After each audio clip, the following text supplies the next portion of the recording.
Ray Brown's Talking Birds. Made possible by the generous support of the Birdwatchers General Store, Orleans, Cape Cod. Birdwatchersgeneralstore.com. And by Vortex Optics with the VIP warranty, their unlimited lifetime promise to keep you and your optic covered. Learn more at vortexoptics.com. And by Brome, where bird feeding meets innovation. Discover truly squirrel-proof bird feeders, all backed by lifetime care commitment. Learn more at brome.com.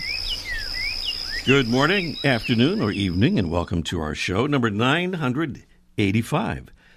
And to all the moms in the Talking Birds audience listening live, happy Mother's Day. Congrats to all who took part of the Global Big Day, Saturday, May 11th. We'll be looking for totals soon and see how they compare with last May, when birders ID'd 7,746 bird species, counting more than 3 million birds, while submitting over 72,000 photographs. Meanwhile, as we do our show live here on the 12th of May, we're in peak migration season over much of the country. And if you'd like to see how many birds may be flying over your house tonight, check out Birdcast, Birdcast. A simple Google search will take you to Birdcast in their amazing live bird migration maps. By the way, for the night of May 12th, Birdcast predicts that 347 million birds will be in migratory flight over the U.S. tonight. Well, not to brag, but we pretty much never make mistakes around here. Okay.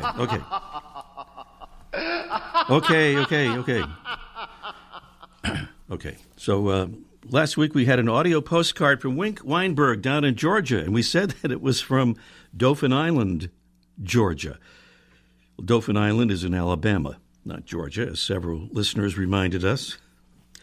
All right, let's see if we can get it right on today's audio postcard. A little musica italiana, please. Domani, forget domani. Yes, let's forget domani and focus on Normani. That's the source of this audio postcard from Jeremy Nault in Italy. Hello, Jeremy. Hi, Ray and fellow bird listeners. This is Jeremy from southern Italy in a small town called San Vito del Normani. And in the background, you should be able to hear some zitting casticolas and some white wagtails that I've identified off of BirdNet. And they've been singing to us in the background here while we're working on the antennas and the telescopes here at the observatory. And it's been a really, really nice day down here to listen to these birds.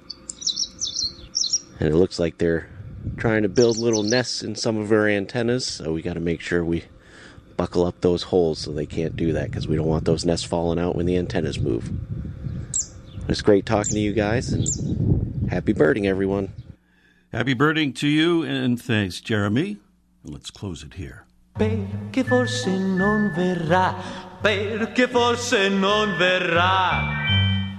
By the way, Jeremy mentioned antennas in that postcard there. Well, he's in Italy as part of a mission to monitor the sun for electromagnetic emissions with optical and radio telescopes. He says there are some parts of the mission he can't tell us about, but he explains that when a solar flare occurs, his team measures the power of the flare and its location and magnetic configuration, and they calculate its speed as it traverses the sun's corona. This allows Earth-based systems and satellite operators, he tells us, to take action to protect space assets and mitigate communications interruptions here on Earth. How this all played out with the recent aurora that so many people saw in many parts of the country, no idea, but we'll have to ask Jeremy. Meanwhile, if you're in Italy or Indiana or any other place and looking at some birds, please consider sending us an audio postcard. Just record 30 seconds to a minute or so of your observations into your smartphone or other digital device, then send the file to Ray at talkingbirds.com. That's Ray at talkingbirds.com. That is the sound of the call and some of the work that gets done by our mystery bird. This is a preview of the Mystery Bird Contest. We'll have that actual thing in a little while. We want to get you ready for it. Our mystery bird is a very small tree climber with brown streaked upper parts, white underparts, a white line over the eye, a sharply pointed downward curving bill, and a stiff woodpecker-like tail for climbing support. Our bird is found year-round in the northeastern and western states and nests over most of the U.S. and Canada. It feeds by spiraling up tree trunks in search of insects, gleaning, pecking, and lifting loose bits of bark to uncover its prey. That's our mystery bird. Beautiful prizes as usual, and a very special one from Brome Bird Care, the Mega 600-feeder, with an extra-large tube that holds nearly 2.5 pounds of seed. It's easy to clean, it's chew-proof, and it includes the Brome seed ventilation system to keep the seed cool and dry. That's our second mistake. From our friends at Fresh Cut Paper, makers of beautiful life-size pop-up floral bouquets that are wilt-proof and crafted to last a lifetime, we have a certificate for 5 Fresh Cut Paper bouquets. That's on our Mystery Bird Contest coming along just a little bit later on in this morning's show. We'd like to give a plug today to some great birding festivals happening in late May and early June. There's the one we talked about last week, the Acadia Birding Festival in beautiful Southwest Harbor, Maine, May 30th through June 2nd. In the Midwest, May 31st to June 1st, it's the Kirtland's Warbler Festival in Roscommon, Michigan. And way far to the west, the Yakutak Tern Festival will be underway May 30th to June 2nd in Alaska. A click on the Get Involved tab at talkingbirds.com will provide a link to all the details on these and other festivals around the U.S.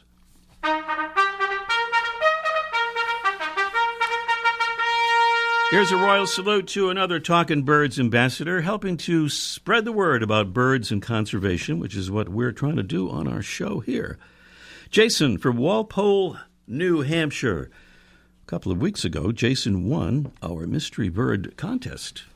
And after he won the contest, he signed up as a Talkin' Birds ambassador. Thank you, Jason. We're working on growing our ambassadors' family to a new milestone level of 875 members. And guess what? We're now only one ambassador short of that goal.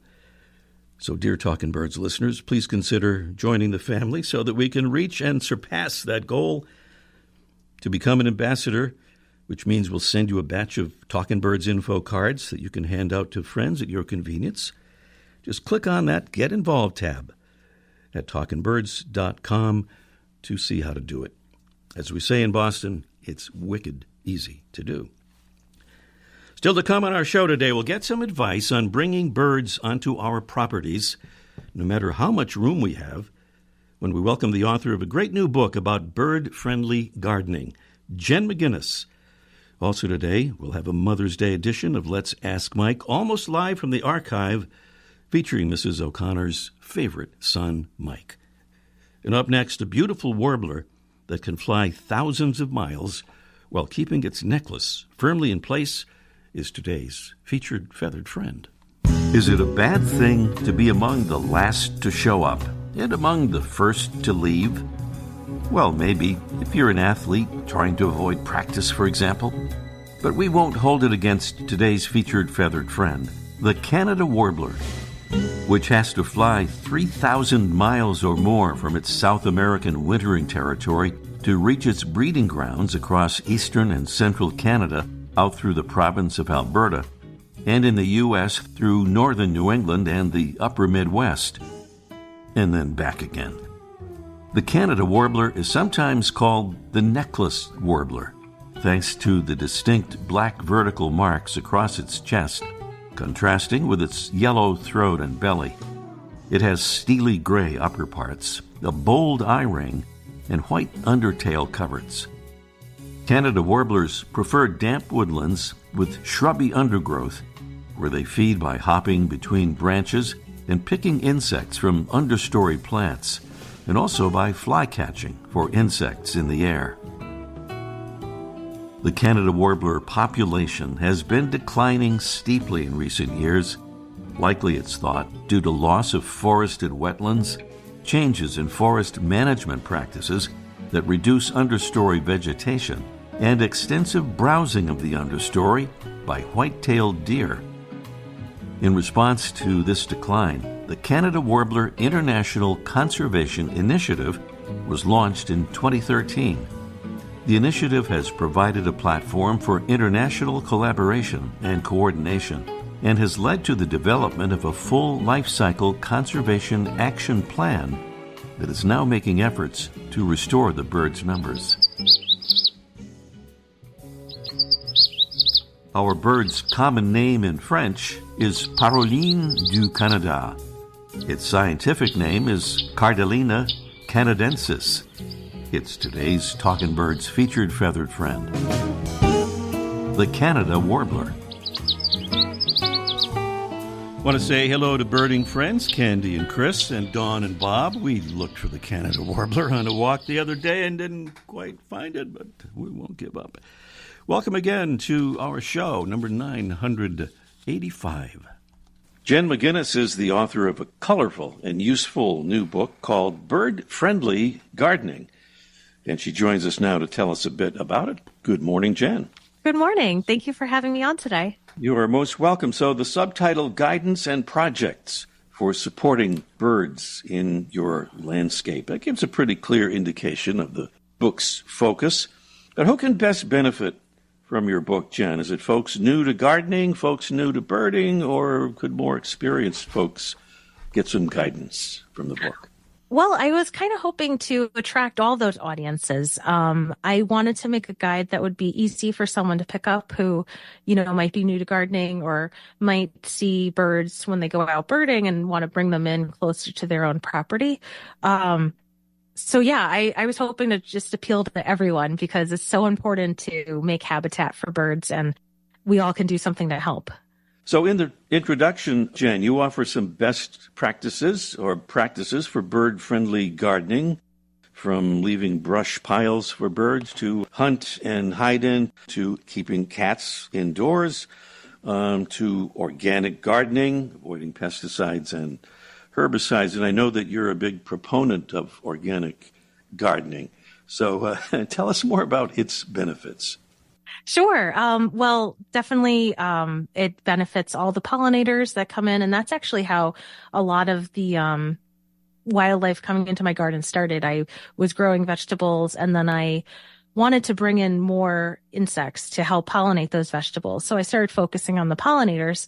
And I noticed that when I started planting more of those native plants, that's when I began attracting the birds to the property. So basically, when you're doing organic gardening, you're not using pesticides of any kind. And that's great because the birds need all those insects to, feed their young. No chemicals. You can do fertilizers, but they're, the natural ones by adding compost and building up your soil. Mm-hmm. So in terms of sort of customizing the book, asking about who it's for, it's also for people wherever you are, because you have this kind of broken down into regional areas, so that you might not want to plant sagebrush if you're in Vermont, for example, or maybe serviceberry in Arizona. Don't quote me on that. I'm just trying to give an example here, but sure. Yeah, that's a great point. It does involve the whole continental United States. And in most cases, you can, maybe fall in love with a plant that isn't native to your region. But you could go to your independent garden center and say, I love this sagebrush, and I'd like something similar that grows in the same dimensions, offers the same qualities. And usually that garden center can help you in choosing something that's native to your region. Okay, so a sagebrush alternate. And you have a QR code in there, too, for National Audubon's native plant database, a great source because it's so fine-tuned right down to your zip code, right? Yes, it's a fabulous resource, and I was really happy to be able to include that. And that really does make it foolproof. You could even go to that site, type in your zip code, and then get a whole list and bring that with you for shopping at the garden center. Another great idea. You got all these other cool things, an illustrated overview of which birds eat what foods, reducing your lawn area. That sort of caught my eye because, just to drop a name here, Doug Calamy was on the show with us not long ago, the great entomologist. And I know you mentioned him several times, or at least a couple of times in your book, Doug Calamy, who advocates cutting that lawn back and putting all that natural stuff in there. So in addition, Jen, to the regional differences for bird-friendly plants, you talk about different sized projects in the book, small, medium, large-scale habitats. I wonder if you could give us some idea of that, maybe some examples of different sized projects. Sure. So the small projects focus on areas that you may not have a lot of space, such as living in a condo area, or maybe you just have like a small balcony outside. So there's options for adding the native plants to containers. The medium-sized projects are when you envision a typical backyard that envelops that size. And then the large scale projects are if you have so much access to land and you really want to make it bird friendly, that involves projects for bringing in those trees and those shrubs that are attractive to the owls, to the warblers, the woodpeckers. So basically, based on what you have available, you can customize also. So if there is something in like a larger project that catches your eye, but you only have a medium-sized property, you could pick and choose and take a few items here and there and kind of create your own custom garden. You have another feature in the book, birder spotlights or birder profiles, giving their experiences in gardening and birds. You have folks from New Mexico, Pennsylvania, Maryland, Connecticut, and Colorado. And I'll drop another name here, Jamie Weiss. She was on the show when she was running the Habitat Hero program out in Colorado, the Audubon Rockies. Well, some of us in the radio world, Jen, have dual identities, and you have another name by which you're known as well, and that would be Frau Zinni. Tell us about her, if you would. Sure. So I started garden blogging as Frau Zinni back in around 2009, and that coincided with the time that I purchased my first home and started to systematically remove all the lawn from the front garden. I was focused on first carving in, little beds of plants, and then eventually they all started to connect. And now there's just a small strip of lawn right up against the road, which is just, for just to say I have a little bit of lawn, but basically it's an entire habitat out front now. And the blog started to, document those parts of the garden, like how I was learning. I also have black walnut trees in the backyard, so that was a major learning curve. If anyone's familiar with those, they're very tricky to plant around because they emit juglone into their soil, which is, it kills off other plants. So there was a lot of learning and growing, which is always part of gardening. And over time, I started, wanting to interview other experts, and I brought them in as guest profiles on the site too. So it really took on a world of its own. Jen McGuinness is an organic gardener, host of the Frau Zinni organic gardening blog at frauzinni.com. That's Zinnie. And she's the author of this marvelous new book, Bird-Friendly Gardening, Guidance and Projects for Supporting Birds in Your Landscape. Jen, thanks for sharing your wisdom with us, and good luck with the book. Thank you. Thank you so much. Up next, it's our Mystery Bird contest in just 1 minute. The flutter of a tail feather, the flash of a wing bar in mid-flight. You don't always have a lot of time to identify a bird in nature, let alone to appreciate its beauty. But with Vortex Optics, you'll have the power to bring every wild moment closer. When you choose Vortex, you're choosing to have a partner in the field as passionate about nature as you are. Whether you're spotting old friends on the backyard feeder or packing for a once-in-a-lifetime trip to add a few species to your life list, Vortex offers a full range of optics and optics accessories for every birder and every budget. And whether the birds are taking you to another state or another country, you're always covered by the Vortex VIP warranty, an unlimited lifetime promise to keep you and your optic covered. If you'd like to learn more, or if you need help choosing your next optic, give Vortex a call at 1-800-4VORTEX or visit vortexoptics.com. By the way, Jennifer McGuinness's book, Bird Friendly Gardening, is available pretty much wherever you buy books. Bird Friendly Gardening, Jen McGuinness. Our mystery bird, calling and working.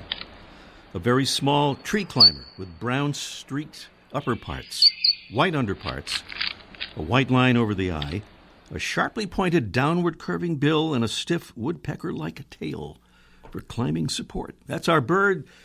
Prizes include from Brome Bird Care, that big, mega 600-feeder with an extra-large tube that holds nearly 2.5 pounds of seed. It's easy to clean and chew-proof, too. And from Fresh Cut Paper, 5 of those beautiful fresh-cut paper bouquets, wilt-proof and crafted to last a lifetime. Prizes on the Mystery Bird contest. The number to call is 781-837-4900. I'll give the number again in a moment. Just a reminder to call it right now if you can, so we'll have time for a little contest here. Here's that number again, 781-837-4900. Up next, it's a special Let's Ask Mike for Mother's Day during our show here on the 12th of May. Let's Ask Mike, almost live from the archive in just 1 minute.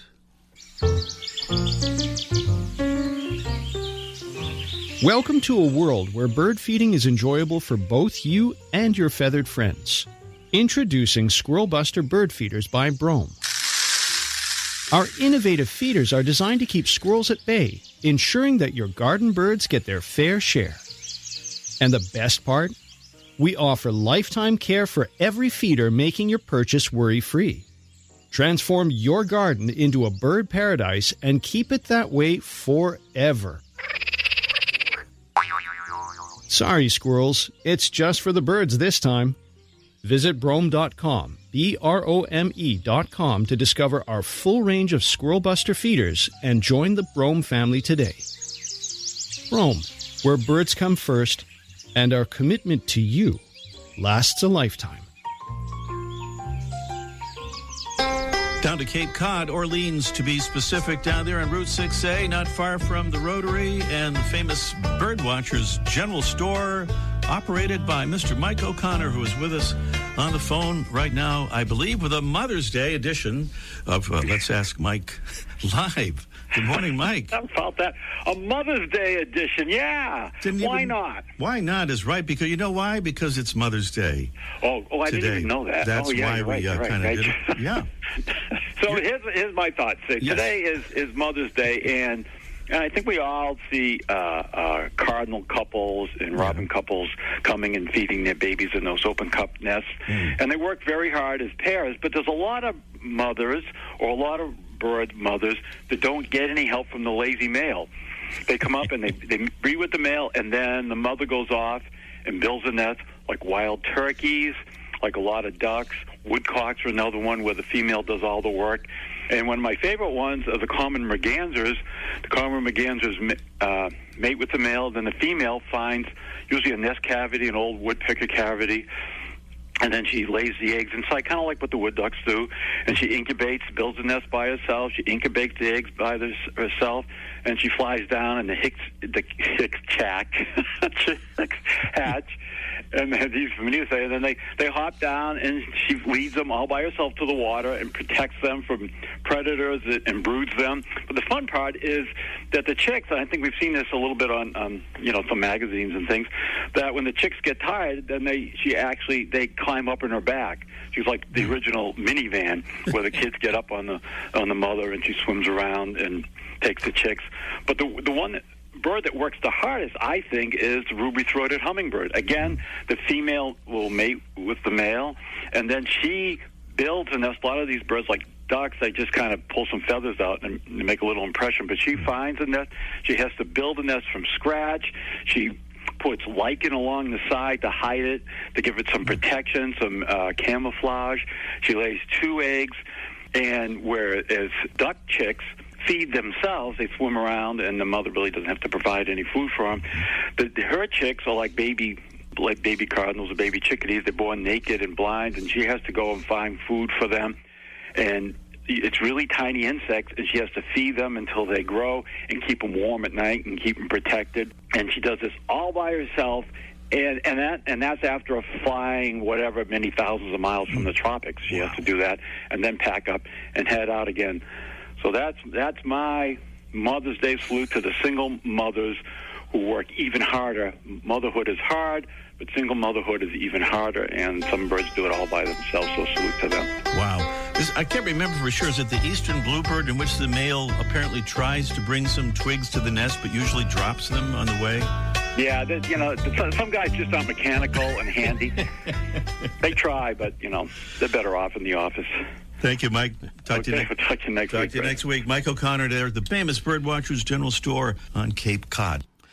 We're not in the office, but we're in the studio doing our mystery bird contest here. One more time, we'll go to our mystery bird. 781-837-4900 is the number. Beautiful prizes await. And Ada, this is a kind of a coincidence since we talked about bird-friendly gardens this morning. She is in the Garden State, New Jersey. Good morning, Ada. Good morning. How are you? I'm well, thank you. Do you know the town of Haworth in New Jersey, by the way, any chance? Yeah. I remember going there because I had friends that used to live there, and I just remember all the beautiful gardens there. So it really fit the name of the Garden State. But we're on the mystery bird contest here, Ada. What do you think that bird is there? I believe it's the brown creeper. I believe it is too. That makes two of us. Yes. The awesome. Brown creeper. Yes, awesome indeed.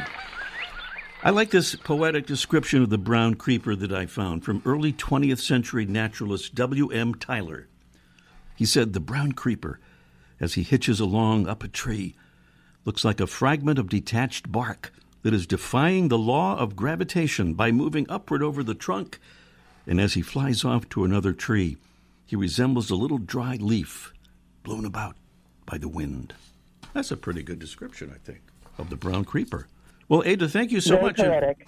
By the way, we have time for a mystery bird bonus question if you'd like to try it, because we have the beautiful I'd love to try. We have the feather-friendly kit to protect birds so they don't crash into your windows. Well, here it is. Our Mike O'Connor is the owner of the famous Cape Cod Birdwatchers General Store. He's also the author of 2 best-selling books about birds. Which of these is the title of one of Mike O'Connor's books? Is it A, Why Do Vireos Avoid Me? B, Why Do Bluebirds Hate Me? C, Why Do Downies Look Down on Me? Or D, Why Do Customers Cuss Me? One of those has got to be the... Jesse is shaking his head on that one, as he usually does. Anyway, what do you think on that mystery bird?